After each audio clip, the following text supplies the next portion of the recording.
بسم اللہ الرحمن الرحیم بسم اللہ الرحمن الرحیم وفی محکی تذکرہ انہو اذا کانا لمکسور حقیمتاً وباعہا صحیحتاً لتکسرا وکان المشتری ممن یوثق بدیانتہ فإنه يجوز بيعها على الأقوى۔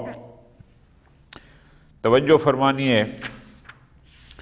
بحث ہماری چل رہی تھی حیا کے لیے عبادت کی۔ انہوں نے فرمایا تھا کہ کچھ چیزیں ایسی ہوتی ہیں کہ وہاں ان کا مادہ معیار نہیں ہے کہ مادہ، جیسے ہم نے پیچھے کہا تھا بعض چیزیں نجس تھیں، مادہ مسئلہ تھا، بلکہ ان کی ایک خاص حیت ہوتی ہے، اس حیت سے اس کو وہاں استعمال کیا جاتا ہے جہاں شرعاً جائز۔ مثلا دیکھو نا جی، ایک بت بناتے ہیں، وہ لکڑی کا بنائیں، وہ پتھر کا بنائیں، وہ سونے کا بنائیں، اب مادے میں تو کوئی خرابی نہیں ہے، خرابی ہے اس کی حیت میں۔ یا عیسائی لوگ جو صلیب بناتے ہیں، اب ظاہر ہے اس کے مادے میں تو مسئلہ، لیکن وہ جو خاص حیت ہوتی ہے اس سے مقصود حرام ہوتا ہے۔ آج کے جو بحث چل رہی تھی ہماری وہ یہ تھی کہ مثلا حیاکل العبادہ، جو لوگ بت بناتے ہیں، صنم بناتے ہیں، جو صلیب بناتے ہیں، اس میں ایک مادہ ہے جس میٹیریل سے بنایا، ایک اس کی وہ خاص حیت ہوتی ہے، لیکن جب تک وہ حیت ہوتی ہے وہ اس کو اپنی عبادت کے لیے استعمال کرتے ہیں، ہمارے نزدیک وہ حرام ہے۔ تو بحث یہ چل رہی تھی کہ ان حیاکل العبادہ، یہ جو صنم اور صلیب وغیرہ ہیں، ان کی خرید و فروخت کا حکم کیا ہے؟ ٹھیک ہو گیا جی۔ ایک ہے صرف ان کے مادہ کے حوالے سے بحث، ایک ہے حیات اور مادہ دونوں کے حوالے سے بحث۔ ٹھیک ہو گیا جی۔ خوب، ایک نظریہ یہ آ گیا کہ ان کی بیع اصلاً جائز ہی نہیں۔ اچھا، شیخ کا نظریہ یہ تھا کہ نہیں، اگر صرف مادہ مقصود بالبیع ہو، حیات کا کوئی دخل نہ ہو، پھر کوئی حرج۔ ایک بندے نے بت بنایا سونے کا، لینے والا سونا لے رہا ہے، بت تو سونے کی خرید و فروخت میں تو کوئی حرج نہیں ہے۔ ٹھیک ہو گیا جی۔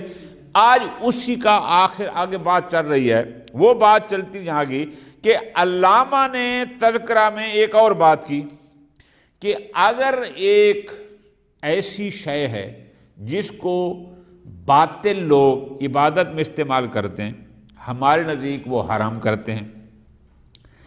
اب اگر اس کو اس شکل پر باقی نہ رکھیں، اس کو توڑ دیں، تو توڑنے کے بعد بھی اس کی مالیت رہتی ہے، اس کی کوئی نہ کوئی قیمت رہتی ہے۔ دیکھو نا جی، بت تھا سونے کا، ہم نے اس بت کو توڑ دیا، ٹکڑے ٹکڑے کر دیا، ذرات ہو گئے، اب چونکہ وہ سونے کا ہے لہٰذا اب بھی اس کی مالیت ہے۔ ٹھیک ہے جی۔ یا انہوں نے ایک صلیب بنائی ہوئی تھی بڑی کسی قیمتی اچھی سی، ہم نے اس کو توڑ دیا لیکن اب بھی اس کی قیمت ہے۔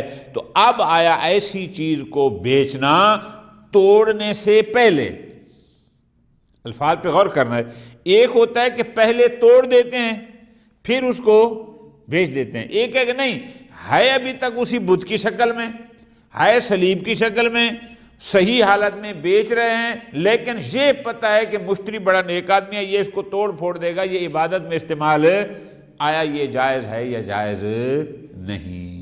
بہت مختصر اور سیدھا سیدھا ہے۔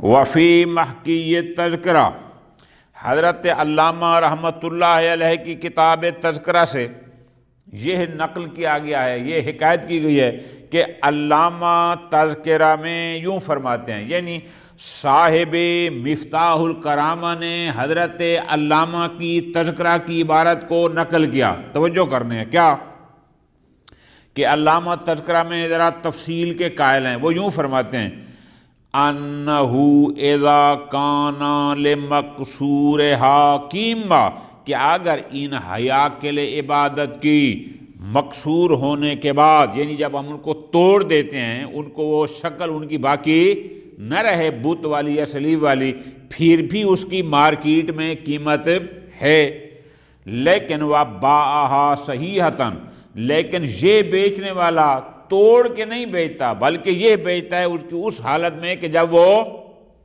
صحیح تھے بیچتا ہے۔ کیوں بیچتا ہے؟ لِتُكْسَرَا، تاکہ ان کو توڑ دیا جائے، یعنی وہ بت باقی نہ رہے، وہ صلیب باقی نہ رہے۔ اچھا، وَقَانَ الْمُشْتَرِي، اور مشتری بھی ایسا شخص تھا خریدنے والا، مِمَّن يُوثَقُ بِدِیانَتِهِ، جس کے دیندار ہونے کا، مدعی ہونے کا وثوق ہے کہ وہ بندہ بھی عبادت میں استعمال نہیں کرے گا، وہ بھی ان کو توڑ کر اپنے دوسرے کاموں میں استعمال کرے گا۔ علامہ نے فرمایا فَإِنَّهُ يَجُوزُ بَيْعُهَا عَلَى الْأَقْوَى، کہ میرے نزدیک اس کو بیچنا جائز ہے۔ ٹھیک ہو گیا جی۔ اب ایک نظریہ آ گیا او سب سے پہلے کاشف الغطاء کا، جنہوں نے کہا تھا کہ حیا کے لیے عبادت کی بیع و شراء اصلاً جائز نہیں، جبکہ شیخ اعظم نے کیا فرمایا تھا؟ انہوں نے یہ فرمایا تھا کہ نہ، مادے کے لحاظ سے بیچنے میں کوئی حرج نہیں۔ علامہ نے کیا کہا کہ اگر یہ ایک قید لگا دی نا کہ اگر مشتری کے بارے میں پتہ ہو کہ یہ بندہ مدین ہے، یہ اس کو بعد میں استعمال نہیں کرے گا، تو پھر بیچنے میں کوئی حرج نہیں۔ وَاخْتَارَ ذَلِكَ صاحب الکفایہ، محقق سبزواری صاحب کفایت الاحکام، محدث شیخ یوسف بحرانی صاحب الحدائق، اور اسی طرح سید علی صاحب ریاض، انہوں نے بھی اسی علامہ کے نظریے کو اختیار کیا، کیا کہہ کر؟ نافیاً عنہ الریبہ، انہوں نے کہا کہ لا ریبہ، کوئی حرج نہیں ہے، بالکل اس طرح ٹھیک ہے، ختم ہوگی بات۔ اچھا، اب شیخ اعظم رحمۃ اللہ علیہ بات کر رہے ہیں جناب علامہ سے کہ آپ جو یہ قید لگا رہے ہیں کہ اگر مشتری ایسا ہو جس کی دیانت کا وثوق ہو، یہ قید آپ کیوں لگا رہے ہیں؟ نکتہ سمجھ آ رہا ہے نا؟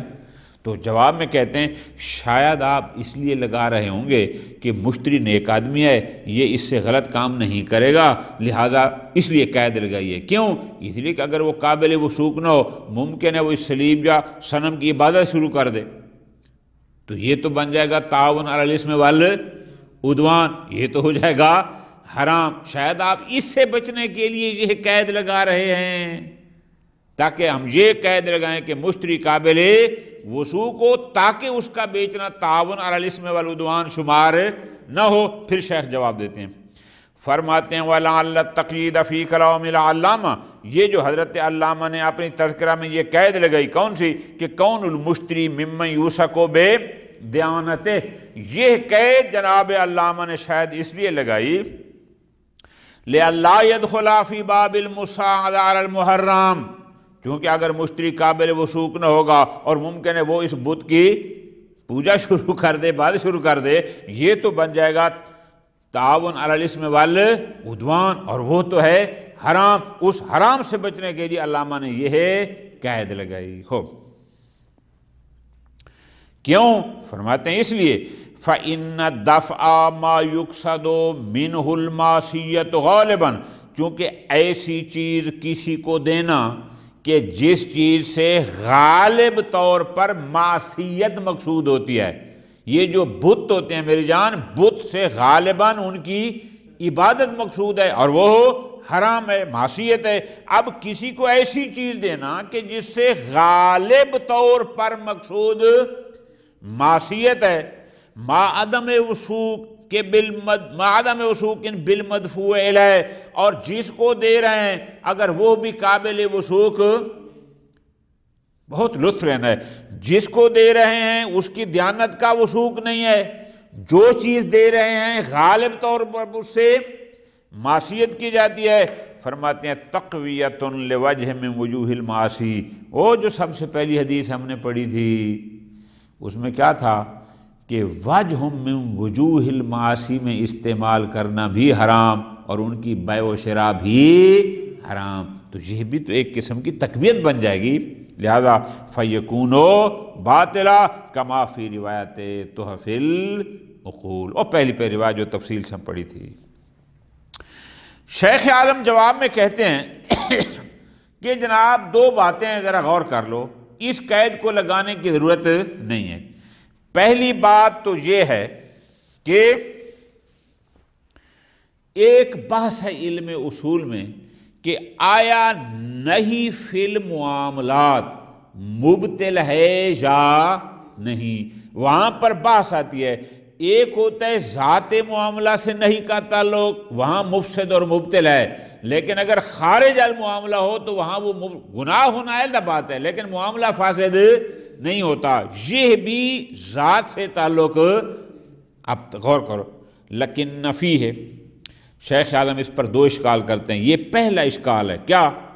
مضافن الی التامل، پہلے تو ہمیں اس میں بھی تامل ہے، اشکال ہے کہ آیا اعانت علی الاسم کے صادق آنے سے بے باطل ہے یا باطل نہیں، یعنی بے کا باطل ہونا اس عنوان سے کہ یہ اعانت علی الاسم ہے، خود یہ بھی محل اشکال ہے۔ خوب، اچھا، دوسری بات، دوسرا اشکال یہ ہے کہ یمکن الاستغناء عن ھذا القید، جناب اس قید کو لگانے کی ضرورت ہی وجہ بکسر ہی قبل ان یقبضہ ایاہ، کہ بائع خود اس کو توڑ موڑ دے، توڑ موڑ کے بعد میں مشتری کے حوالے کر دے۔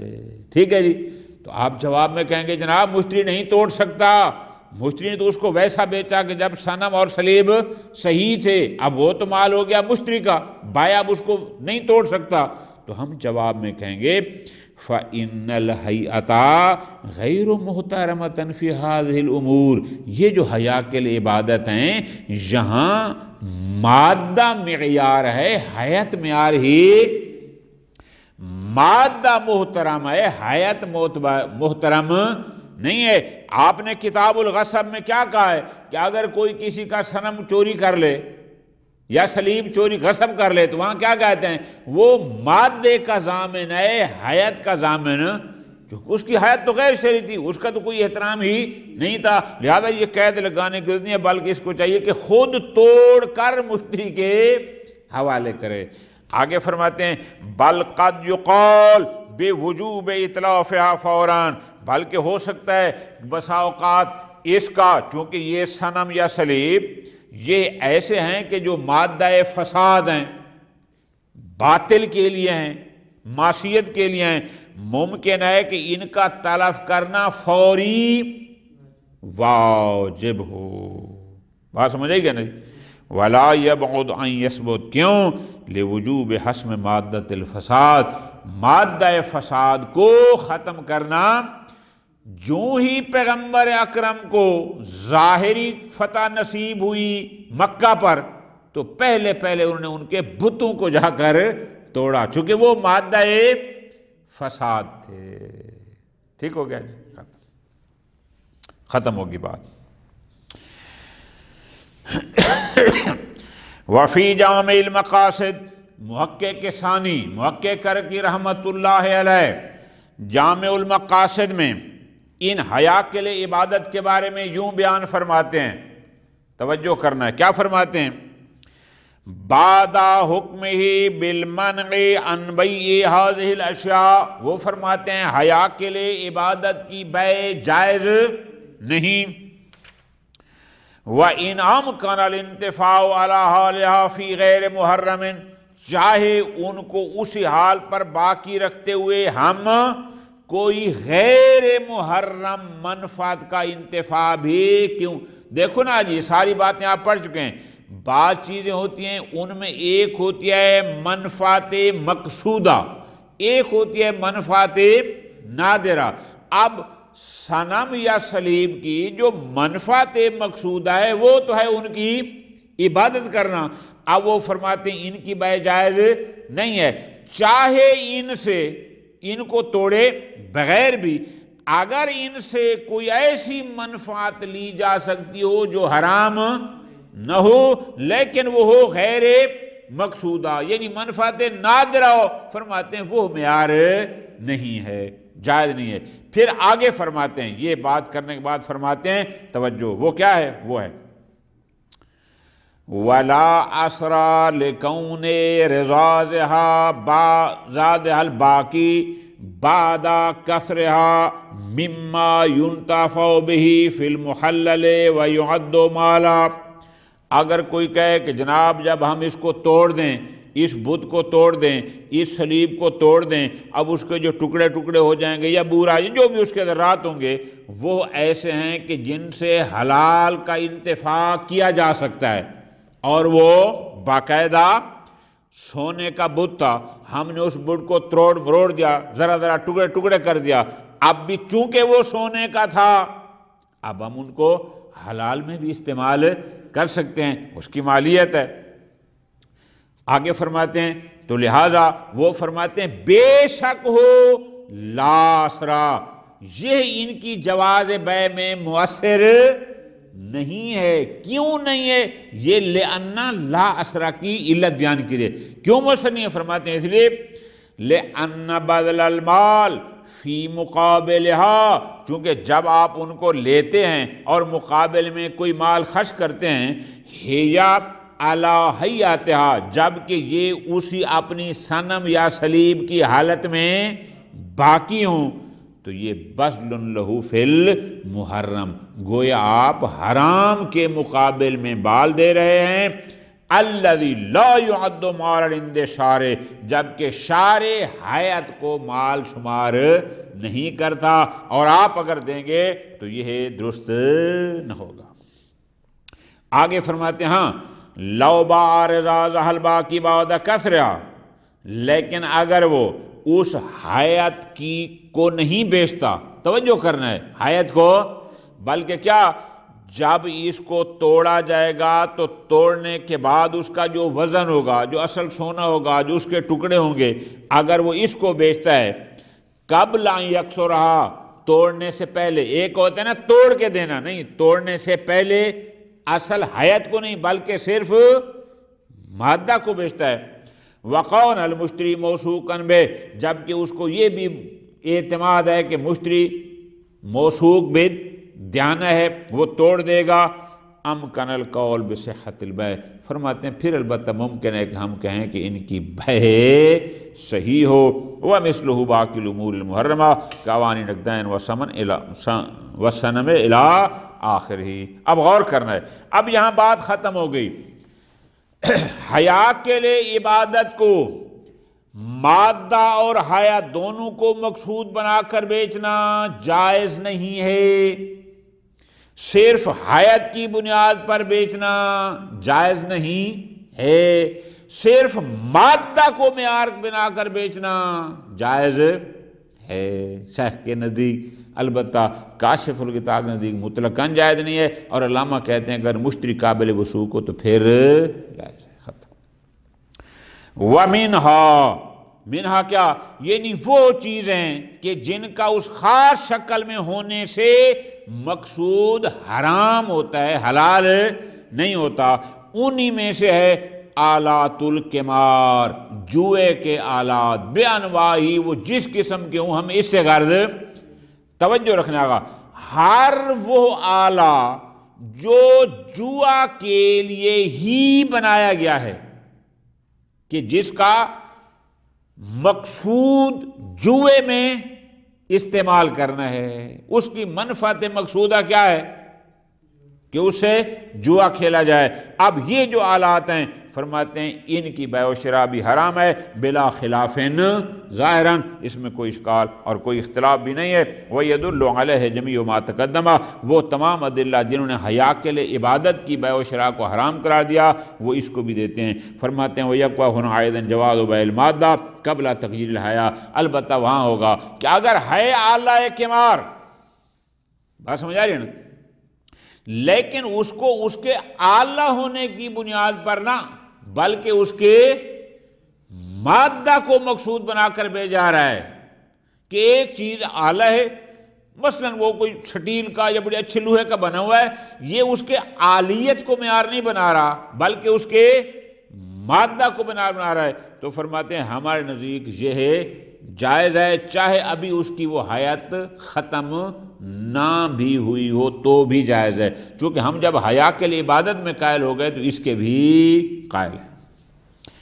وفی المسالک، شہید ثانی بھی مسالک میں یوں فرماتے ہیں، غور کرنا، وہ فرماتے ہیں لو کان لمکسور حکیمہ، کہ اگر ان آلات قمار کو توڑ دیا جائے، یعنی ان کی حیات باقی نہ رہے، ان کو توڑ دیں تو توڑنے کے بعد بھی مارکیٹ میں ان کی ویلیو رہتی ہے، اچھا وباہا صحیحتاً، لیکن یہ اس کو بیچ رہا ہے صحیح حالت میں، ابھی توڑا نہیں ہے، کیوں بیچ رہا ہے؟ لتکسرا، تاکہ اس کو توڑ دیا جائے، وقان المشتری مما یوسق بے دیانت، تو شہید ثانی کہتے ہیں ففی جواز بیعہا وجہان، آیا اب اس کی بیع جائز ہے یا نہیں ہے؟ بعض جواز کے قائل ہیں، بعض عدم جواز کے قائل ہیں۔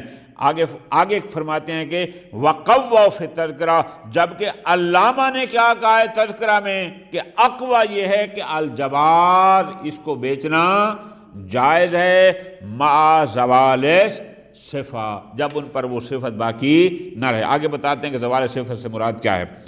آگے خود کہتے ہیں وَهُوَ حَسَنٌ، شہید ثانی کہتے ہیں میرے نزدیک بھی قول حسن یہی علامہ والا ہے کہ مع زوال صفت بیچنا جائز ہے۔ والاکثر، جبکہ اکثر علماء نے مطلقاً اس کو ممنوع کرا دیا ہے کہ نہیں، آلات قمار کی بیع جائز۔ اقول، شیخ اعظم شہید ثانی کو یہ کہتے ہیں ان ارادہ بزوال صفہ، جناب اگر آپ کی زوال صفت سے مراد ہے زوال حیات، فلا ينبغي الاشکال فی الجواز، پھر تو اس کے جوال میں کوئی اشکال ہے ہی نہیں، تو پھر آپ کیوں کہتے ہیں کہ علامہ کے نزدیک جائز ہے اور باقیوں نہیں؟ نہ علامہ ہو یا غیر علامہ، سب کے نزدیک اگر ان کی وہ حیات باقی نہ رہے، توڑ پھوڑ کا آپ دے رہے ہیں، تو سب کے نزدیک اس کو بیچنا جائز ہے۔ فلا ينبغي جعلہ، آپ یہ نہ کہیں کہ علامہ اور باقیوں میں اختلاف ہے، کہ اکثر کہتے ہیں من اور علامہ کہتے ہیں جواز، نہ ایسی کوئی بات نہیں ہے۔ اب آگے چھوٹی سی بات ہے جو یہاں نہیں، وہ انشاءاللہ بعد میں ہماری ایک پوری بحث آئے گی۔ فرماتے ہیں یہ جو ہم نے کہا ہے آلات القمار، جوئے کے آلات، غور کرنا اس قمار سے مراد کیا ہے؟ فرماتے ہیں ان المراد بالقمار، اس قمار سے، اردو میں ہم جوا کہتے ہیں، جوئے سے مراد کیا ہے؟ مطلق المراہنہ بعوض، دو بندے مقابلہ کریں کہ جو جیتے گا اس کو فلاں شے بطور عوض ملے گی۔ ایک مقابلہ ہوتا ہے بغیر عوض، ایک مقابلہ ہوتا ہے مال عوض۔ اس کی پوری بات ہم انشاءاللہ ابھی بعد میں پڑھیں گے کہ اصل قمار ہے کیا، کون سا مقابلہ ہوتا ہے کہ جس کو حقیقت قمار فرماتے ہیں۔ ہر وہ مراہنہ، وہ مقابلہ کہ جو بے عوض ہو، کہ جو جیتے گا اس کو، آپ اور میں یہاں بیٹھے ہیں، 100 روپیہ میں رکھتا ہوں، 100 روپیہ آپ رکھتے ہیں کہ جناب یہ کرو، جو جیتے گا یہ 200 اسی کا، مثلا یہ ہو گیا مقابلہ بے عوض۔ فَكُلُّ مَا أُعِدَّ لَهَا، اس کے لیے جو چیز بھی بنائی جائے، یعنی ایسے مقابلے کے لیے جو آلہ بھی تیار کیا جائے کہ لا یقصد منہ علی ما فیہ من الخصوصیات غیرہ، کہ اس سے سوائے اس مراہنہ بے عوض کے، اس مقابلہ بے عوض کے کوئی اور اس سے مقصود، اب وہ جو چیز بھی ہو، حرمت المعاوضۃ علیہ، اس پر معاوضہ یعنی اس کی خرید و فروخت حرام ہے۔ خوب، اما المراہنہ بغیر عوض، اچھا مقابلہ تو ہے لیکن اس پر کوئی عوض نہیں ہے، فیجی انشاءاللہ اس پر بحث آگئی کہ وہ ظاہراً حقیقتاً وہ قمار وہاں ہوتا ہے، جوا وہاں صادق آتا ہے کہ جہاں مقابلہ با عوض ہو۔ آگے فرماتے اس کی بحث ابھی ہمیں کرنی ہے انشاءاللہ آگے۔ ہاں لو قلنا بحرمتها، لیکن اگر وہاں بھی کہتے ہیں کہ جناب مراہنہ بغیر عوض بھی کیوں نہ ہو پھر بھی یہ قمار ہے، پھر بھی حرام ہے، تو لاحق الآلۃ المعدۃ لہا، تو اس کا مطلب پھر اس مقابلہ بغیر عوض کے لیے بھی جو آلات ہوں گے پھر وہ بھی آلات قمار میں شمار ہوں گے۔ مثل ما یعمل ہنا شبہ القرۃ ویسمى، یہ جو آپ اس کو کرکٹ کے بلے کو لے لیں، کرکٹ گیند کو لے لیں، آپ فٹ بال کو لے لیں، جو بھی چیزیں ہیں، اب ظاہر ہے القاعدہ یہ کچھ جوئے کے لیے تو نہیں بنی، لیکن مقابلے ہوتے ہیں۔ اگر مقابلہ بغیر عوض کو بھی آپ قمار کہیں گے تو پھر یہ بھی آلات قمار، لیکن اس کی بات انشاءاللہ بعد میں آئے گی۔ ختم۔ وَمِنْهَا، وہ آلات کہ جن سے ان کی خاص حیت اور شکل پر ہونے سے مقصود فقط حرام ہوتا ہے، حلال نہیں ہوتا، اور ہم نے کہا ہے کہ ان کی بیع جائز نہیں ہے، ان میں سے ایک چیز ہے آلات اللہو، یہ ڈھول ہو گیا، یہ بانسریاں ہو گیا، یہ جتنی بھی چیزیں ہیں کہ جو موسیقی کے آلات جو لوگ کرتے ہیں، اس کے علاوہ فرماتے ہیں علی اختلاف اصنافہا، اس کی جتنی بھی قسمیں ہیں، کوئی خاص صنف کی بات نہیں ہے، یہ تمام آلات لہو ان کی بیع و شراء حرام ہے بلا خلاف۔ کیوں؟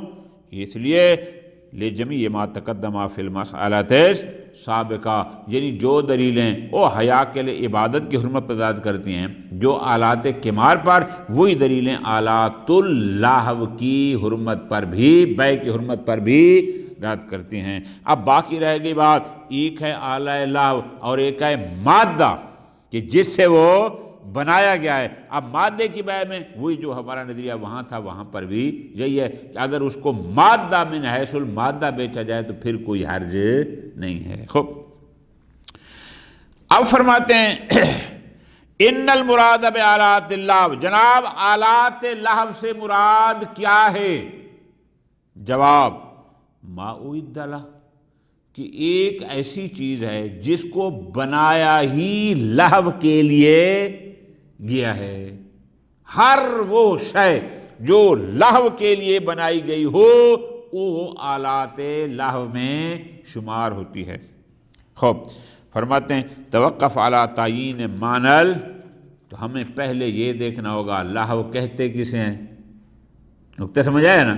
پھر دوسرا ہمیں دیکھنا ہوگا آیا مطلق لہو حرام ہے یا کوئی لہو حلال بھی ہیں۔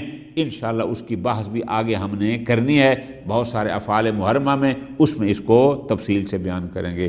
البتہ ایک بات قدر متیقن ہے کہ یہ تو آلات اللہ میں سے ہیں، ما کان من جنس المزامیر و آلات الاغانی، یہ غنا میں جو لوگ چیزیں استعمال کرتے ہیں یا ڈھول باجے من جنس طبول وغیرہ، یہ سارے کے سارے یہ تقریباً اس میں شامل ہیں۔ لیکن لہو کیا ہے، اس کا حکم کیا ہے، اس کی بات ابھی انشاءاللہ بعد میں آئے گی۔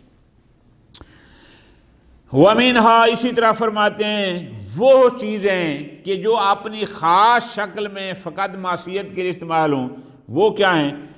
اوان ذہب، ایک بادشاہ ہے یا کوئی امیر کبیر ہے، یہ جیسے عربوں کے بارے میں بعض رپورٹیں آتی ہیں کہ اس نے سونے کے گلاس رکھے ہوئے، اس میں پانی پیتا ہے۔ اب سونے چاندی کے برتنوں کو کھانے پینے میں استعمال کرنا حرام ہے۔ اب ان کے بارے میں کیا ہے؟ فرماتے ہیں اوان الذهب والفضہ، سونے اور چاندی کے برتن اگر وہ اپنی اسی کیفیت میں باقی ہوں جیسے ہیں، نقطہ سمجھ آ گیا نا؟ ایک گلاس ہے تو اس گلاس جب تک گلاس ہے اس کا مقصود کیا ہے کہ اس میں پانی پیا جائے، اس میں دودھ پیا جائے، اور وہ مقصود کیا ہے؟ حرام ہے۔ اب ان کی بیع و شراء کے بارے میں کیا کہتے ہیں؟ شیخ اعظم فرماتے ہیں اذا قلنا بتحریم اقتنائها، اگر ہم قائل ہو گئے کہ سونے اور چاندی کے برتنوں کی حفاظت کرنا حرام ہے، نقطہ سمجھ آیا نا کہ ان کو محفوظ رکھنا بھی حرام ہے۔ ایک وقصد المعاوضۃ علی مجموع الحیات والمادہ، اور ہم اس کے قائل ہو گئے کہ، اور دوسرا یہ ہے کہ جب گلاس بیچا جا رہا ہے تو اس کی حیات اور مادہ دونوں، حیات یعنی گلاس ہونا اور مادہ یعنی اس کا سونا ہونا، دونوں کو ملا کر معاوضہ کیا جا رہا ہے، اس میں کوئی شک نہیں کہ یہ حرام ہے۔ لل مادہ تو فقط، لیکن اگر معاوضہ میں مقصود صرف وہ سونا خرید رہا ہے، گلاس اس کو کوئی لینا دینا، کوئی گلاس ہے یا برتن پلیٹ ہے جو بنا بھی ہے، وہ اس کو توڑ پھوڑ کے کسی اور میں استعمال کرے گا، فرماتے ہیں پھر کوئی حرج نہیں۔ وَمِنْهَا، اسی طرح فرماتے ہیں، غور کرنا ہے، اس کو مکمل کر لیتے ہیں. اب توجہ فرمانا ذرا. وہ کیا ہے؟ وہ یہ ہے زمانہ قدیم میں، آج کل بھی دور میں ہے، یہ جو ہمارے مارکیٹ میں آتے ہیں، جعلی نوٹ آ گیا 5000 کا، جعلی نوٹ آ گیا 1000 کا، تو زمانہ قدیم میں بھی ایسا تھا. درہم اور دینار سرکاری بھی ہوتے تھے اور جعلی بھی ہوتے تھے، کہ لوگوں کو دھوکہ دینے کے لیے. جیسے آج کل جعلی نوٹ پکڑا کے چلے جاتے ہیں، تو اس زمانے میں جعلی درہم یا دینار دے دیتے تھے. وہ جعلی کیسے ہوتے تھے؟ 2 طریقے سے، بات کو سمجھیں، لطف آئے گا. جو سرکاری مہر ہوتی تھی وہ نہیں ہوتی تھی، کوئی 2 نمبری مہر لگا دیتے. یا درہم ہوتا تھا چاندی کا، دینار ہوتا تھا سونے کا. اب وہ سونے کا نہیں، سونے نما کسی چیز کا بنا کے بندے کو پکڑا دیتے. اس کو نہیں پتہ چلتا تھا کہ یہ سونے کا ہے، یار وہ بیچارہ سمجھتا کہ یہ سونے کا ہے، حالانکہ وہ سونا ہوتا نہیں تھا. اب اس قسم کے دراہم اور دنانیر، نکتہ سمجھ آیا نا، جن کو ہم آج کی زبان میں کہیں گے جو 2 نمبری ہوتے تھے، جو اصلی، یا یوں کہیں کہ جو نقلی درہم اور دینار تھے، جن کو بنایا ہی لاجل غش الناس، لوگوں کو دھوکہ دینے کے جاتا ہے، ان کی خرید و فروخت بھی جائز. کیوں؟ ان سے مقصود کیا ہے؟ الحرام. دھوکہ دینا ہے نا، تو وہ تو حرام ہے، لہذا ان کی خرید و فروخت بھی جائز.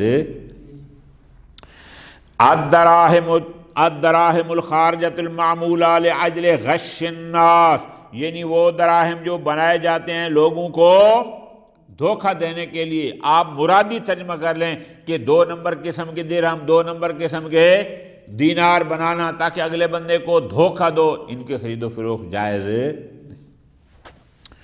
فرماتے ہیں اذا لم یفرض علی حیاتها الخاصہ منفعۃ محللۃ معتد بها. پوری توجہ آگا. بساؤ کا درہم دینار ہوتا 2 نمبر ہے، لیکن اس سے ایک منفعت محللہ بھی لی جا سکتی ہے، محرمہ بھی. محرمہ کون سی ہے؟ آپ کسی بندے کو بطور کرنسی دیں، اس کو دھوکہ دے رہے ہیں، تو یہ ہوگی منفعت محرمہ. منفعت محللہ بھی ہوتی ہے، وہ کون سی؟ بہت لطف لینا ہے. ادھر آتے ہیں، علاقے میں ڈاکو پڑتے ہیں، بھتہ خور ہیں، علاقے کے بدماش ہیں، وہ کہتے ہیں چلو ہمیں بھتہ دو. اب آپ نے کیا کیا؟ 2 نمبر درہم اٹھائے، 2 نمبر دینار اٹھائے، ان کو دے دیا، وہ بھاگ کے چلے گئے، اصل مال بچا لیا. اب ظالموں سے بچنا یہ ہے حرام نہیں ہے، یہ تو حلال ہے نا. اب یہ منفعت حلال ہو گئی کہ نہ ہو گئی؟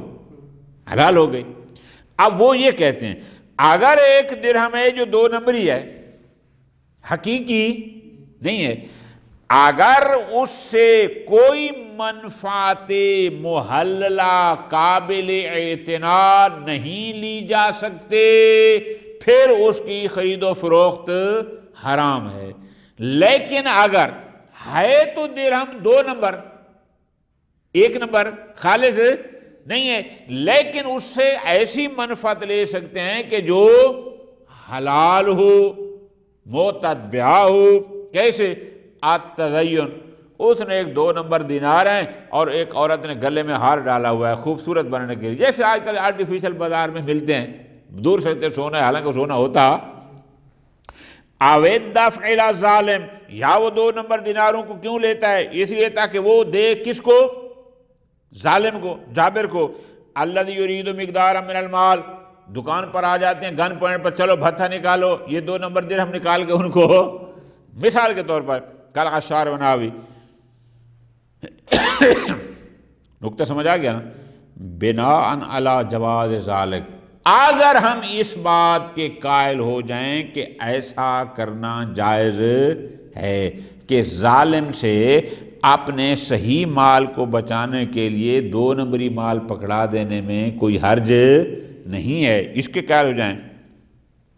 وَعَدَمِ وُجُوبِ اِطْلَافِ مِثْلِ هَذِهِ الدَّرَاهِمِ، اور ایسے دراہم 2 نمبروں کو تلف کرنا، ختم کرنا واجب نہیں ہے. نکتہ سمجھ آ گیا نا؟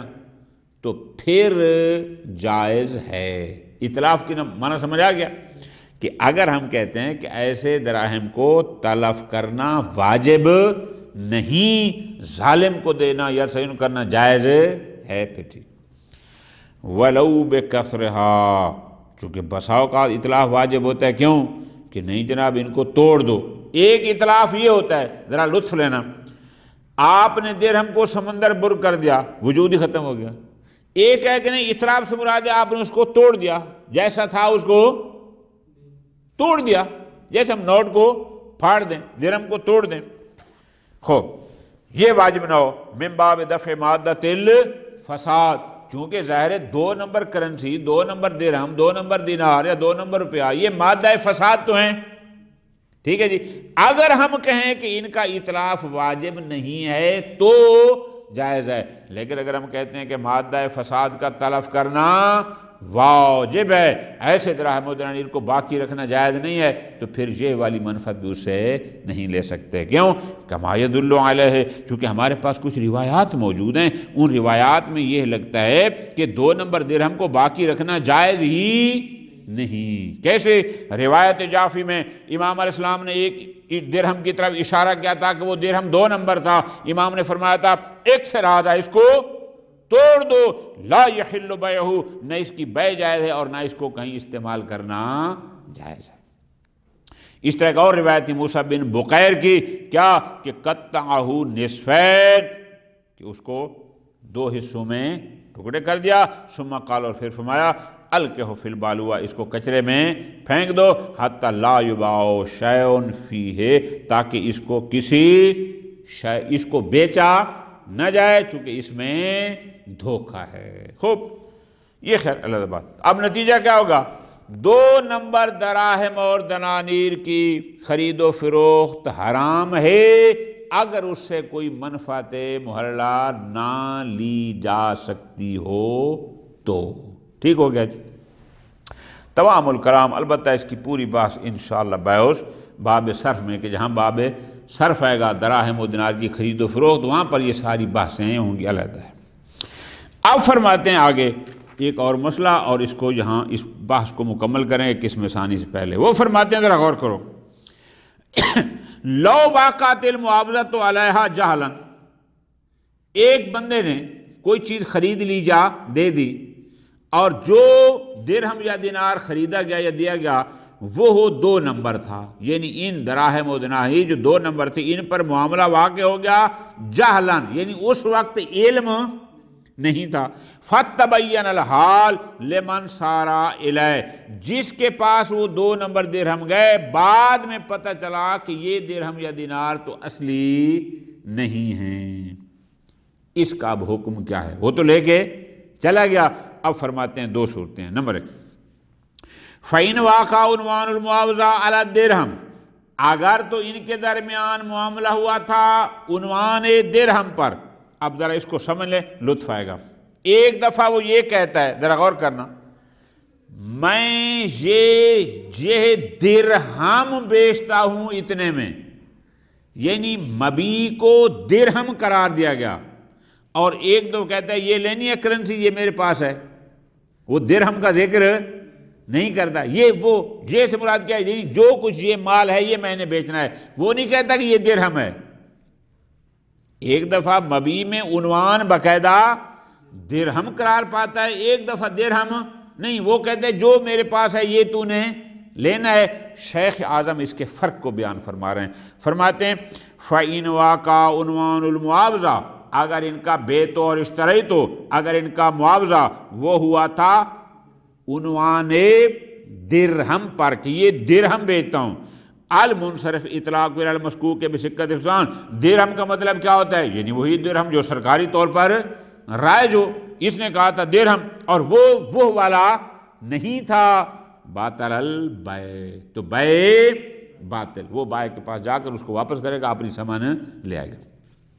لیکن ان واقعات المعاوضۃ علی شخص ہی من دون عنوان، لیکن اگر اس نے یہ کہا کہ میں یہ بیچتا ہوں، درہم کا عنوان اس نے بھائی یہ خریدنا ہے اتنے میں، یہ نہیں کہتا کہ یہ درہم خریدنا ہے، یہ نہیں کہتا۔ اگر یہ کہتا ہے فظاہر صحت البیع، علی ظاہر یہاں بیع صحیح ہونی چاہیے، البتہ ما خیار العیب، مشتری کو خیار عیب ہوگا، وہ بھی اس صورت میں کہ ان کانت المادۃ، کہ اگر اس کا مادہ مغشوشہ تھا، یعنی اس میں غش تھی، دھوکہ تھا، وہ اوریجنل مثلا سونا نہیں تھا یا چاندی نہیں تھی الآخری۔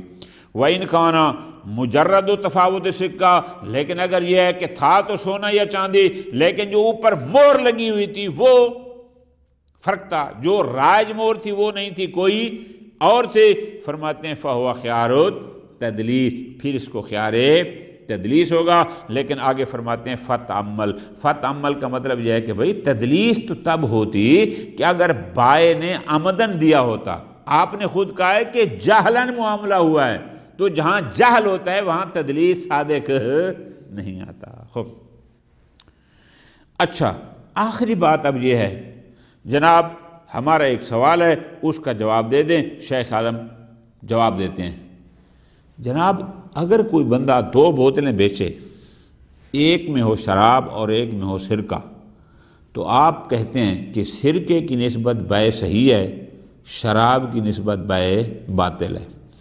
ایک بندے نے مارکیٹ میں 2 موبائل بیچے، ایک اس کا اپنا تھا ایک چوری کا تھا، تو آپ کہتے ہیں جو اس کا اپنا تھا اس کی نسبت بیع صحیح ہے، جو چوری کا تھا اس کی نسبت بیع باطل ہے۔ غور کرنا آگا، ٹھیک ہے جی۔ یہاں بھی اگر ہم یہ قائل ہو جائیں، ایک ہے مادہ، ایک ہے حیات، ایک ہے سونا، ایک ہے حیات صنم، ایک ہے سونا، ایک ہے حیات صلیب، ایک ہے چاندی، ایک ہے حیات آلہ کمار، ایک ہے چاندی، ایک ہے حیات آلہ لہو، تو ہم یہاں پر بھی یہ قائل ہو جائیں کہ بنسبت الال و مادہ بیع صحیح ہے، لیکن بنسبت الحیات بیع باطل ہے۔ آپ ساری بیع کو باطل کیوں کہتے ہیں؟ سمجھ آ گئی بات کی؟ شیخ اعظم اس کا جواب دیتے ہیں کہ نہ، اس کو اور اس کو آپ اس طرح قرار نہ دیں۔ کیوں؟ لطف لینا آگا، جو 2 بوتلیں تھیں، ایک تھا خمر اور ایک تھا سرکہ، وہ 2 جزیں تھیں، مبی 2 جزوں پر مشتمل تھا نا، 2 بوتلیں، ہر جز دوسری جز سے جدا تھی خارج میں، ایک بوتل میں یہ ہے ایک یہ ہے، عقلی نہیں تھی، اجزائے خارجی تھی، قابل تفکیک تھی، ایک کو اٹھا دیں ایک کو رکھ دیں۔ اچھا 2 موبائل دیے تو یہ 2 جزیں ہو گئیں، یہ 2 جزیں بھی اجزائے خارجی ہیں کہ ایک جز یہ ایک وہ، ایک کو اٹھا لو، ایسا ہو سکتا ہے۔ لیکن مادہ اور حیات ایسے نہیں ہے کہ ان کو جدا کیا جا سکتا ہو۔ حیات جز عقلی ہے، جز خارجی، یہ دیکھو نا آقا جان، یہ میرا موبائل ہے، اس کی ایک حیات ہے اور اس کا ایک مادہ ہے جس سے یہ بنا ہے، کیا ہو سکتا ہے کہ ہم اس میں مادہ کو جدا کر لیں اور حیات کو رہنے دیں؟ یہ ممکن ہے؟ فرماتے ہیں یہاں پر مسئلہ یہ ہے کہ حیات اور مادہ یہ کو اجزائے خارجی نہیں ہے کہ ہم ایک جز کی نسبت بیع کو صحیح قرار دیں اور دوسری جز کی نسبت بیع کو، یہ حیات ایک جز عقلی ہے جو قابل تفکیک نہیں ہے، جس کو جدا نہیں کیا جا سکتا۔ جب نہیں کیا جا سکتا، جب اس کی نسبت بیع باطل ہے تو سارے کا سارا معاملہ ہی بیع وہ باطل ہوگا۔ آپ اس کو ان کی طرح شمار نہ کریں۔ وَهَذَا بَخِلَافِ مَا تَقَدَّمَ مِنَ الْآلَاتِ، فرماتے ہیں کیا کہ آلات البیع، یہ آلات الغنا، آلات اللہو، یا باقی جو ہم نے اوانی ذہب اور فضہ کی بات کی ہے یا حیاکل عبادت کی، فرماتے ہیں غور کرو، ان کا آپ ان آلات سمجھنا کہ ایک کی نسبت بیع صحیح ہو اور ایک کی باطل ہو، تو جس کی صحیح ہو اس کو صحیح رکھیں، جو باطل اس باطل، فرماتے ہیں نا۔ فَإِنَّ الْبَيْعَ الْوَاقِعَ عَلَيْهَا، چونکہ جب ان آلات پر، حیاکل عبادت پر یا آلات اللہ وغیرہ پر بیع ہوتی ہے، لا يمكن تصحیحہ بامضائہ من جہت المادۃ فقط، یہ ممکن نہیں ہے کہ ہم یہ کہیں کہ مادہ کی نسبت تو بیع صحیح ہے، وَإِسْتِرْدَادِ مَا قَابَلَ الْحَيَاةَ مِنْ أَصْلِ الْمَدْفُوعِ، لیکن حیات کی نسبت بیع باطل ہے، لہذا حیات کے مقابل میں جتنی ثمن تھی وہ باعث واپس لی جائے نہ، ان میں یہ نہیں ہو سکتا۔ مثال دے رہے ہیں جیسے کمال و جامع اور بین الخل، اگر سرکہ اور شراب مل کر بیچے جائیں تو ہم کیا کہتے ہیں کہ شراب کی نسبت باطل، سرکہ کی نسبت صحیح۔ فرماتے ہیں کیوں؟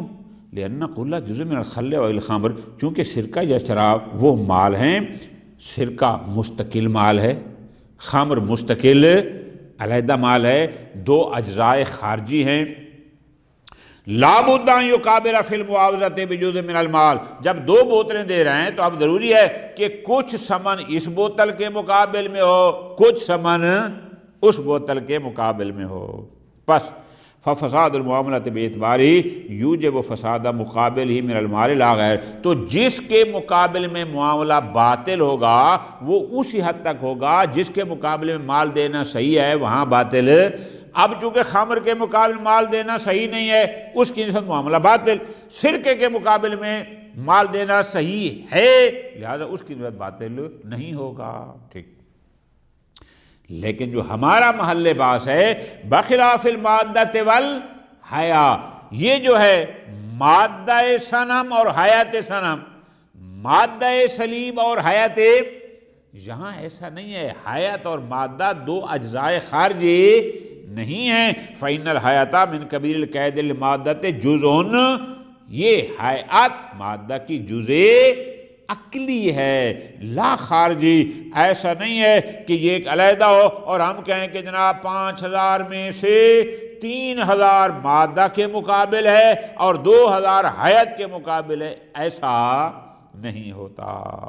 پس ففساد المعاملۃ باعتبار فساد لمعاملۃ المادۃ حقیقتاً، پس اس لیے فرماتے ہیں ففساد المعاملۃ باعتبار ہی، جب حیات کے لحاظ سے معاملہ فاسد ہو گیا تو فساد لمعاملۃ المادہ، گویا معاملہ مادہ بھی حقیقتاً فاضل ہے، چونکہ یہ دو جدا ہو ہی نہیں سکتے۔ اور آخر میں فرماتے ہیں قاعدہ کلیہ یہ ہے، ھذا الکلام مطرد فی کل قید فاسد بدل الثمن الخاص لداعی وجودہ، فرماتے ہیں جہاں یہ قانون ہے، جہاں بھی کوئی ایسی قید ہو جو فاسد، اگر تو وہ اجزائے خارجیہ ہیں پھر تو جن کے مقابلے مال دینا صحیح ہے وہاں بے صحیح ہوگی، جن کے مقابلے مال دینا صحیح نہیں ہے وہاں بے فاسد۔ لیکن جہاں بھی کوئی شے جزء عقلی شمار ہوگی، جہاں تفکیک ممکن نہ ہوگی، وہاں سارے کا سارا معاملہ فاسد ہوگا، جزء معاملہ فاسد نہ ہوگا۔ وصلی اللہ علی محمد وآلہ محمد۔